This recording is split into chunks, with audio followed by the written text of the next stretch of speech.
Now, I don't know what you feel like when you hear this word judgment. We don't like that word very much, right? It sounds negative, judgment. Oh, yeah, that's what we're accused of. The church is just full. They're all judgmental, and people are all this and that. And judgment becomes this very negative word, doesn't it? We hear it. We have different things that conjure up in our mind. When we hear that word, we may think of that it's negative, that it's threatening, that it's unloving, that it's scary. This is what we think about when we hear the word judgment. But think about it just for a moment, because that's what Jesus is going to come and do one day. He's going to come and he's going to judge the world. And I want you just to take a moment and sit back and maybe put aside some of your thoughts or things that you've heard people say or the opinions that arise when we hear that word. And I want you to understand just for a moment, in the light of the day of the Lord, of Jesus returning, this word judgment is actually a beautiful event. And the reason it's a beautiful event, because it depends on where you stand, where you're placed when the day of the Lord comes. Because if you're oppressed, listen, judgment is a beautiful thing. Because what we do, we long for it. Someone who's oppressed, they long for judgment, don't they?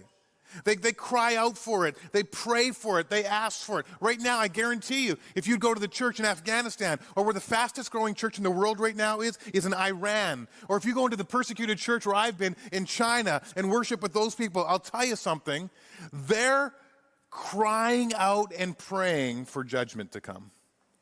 They're praying that Jesus would come and make all things right. See, when you're oppressed, you long for justice, don't you? Now, if you're the oppressor, it's a very different response.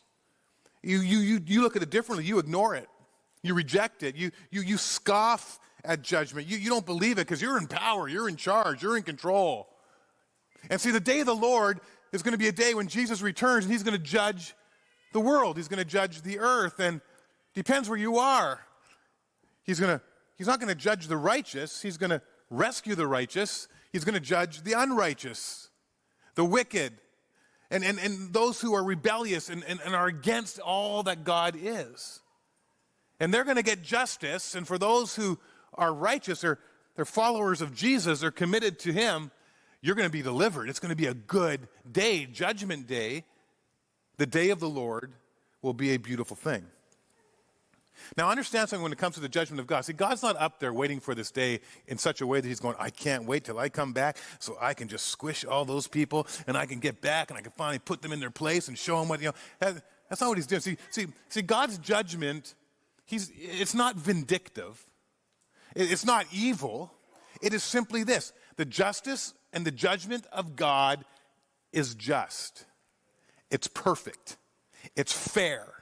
It's right. This is what God does. Everything he does is done perfectly and with incredible and deep purity. This is the heart of God. And so when he comes and he judges the world, let me tell you, whatever side you're on, you're not going to go, hey, that's not fair. You're going to see it in a moment, and you're going to understand that what he does is just and fair and right.